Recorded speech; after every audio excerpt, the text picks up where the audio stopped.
David says, do you feel that there should be a dedicated AI manager role versus a subset of each manager's functions? No, I don't, David. I know I'm not. I know this is not the consensus opinion from everyone talking about AI, but in my opinion, no, we don't need an AI manager or a chief AI officer. AI should be embedded everywhere in your organization's infrastructure, just as you don't need a chief Google officer. Now, you might need a chief technology officer because they're responsible for all the tech within the organization, but AI, I don't think should be something that is seen as a role that the chief AI officer or the AI department is responsible for. It should be something that everybody feels that is part of their responsibility as well.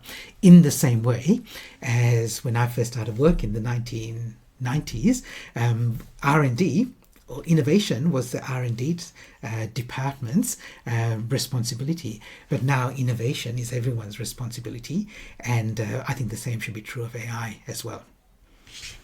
Let me just get off my soapbox there. Okay, but yes, I think thank you for the question, but I think that's the way that we should be looking at AI.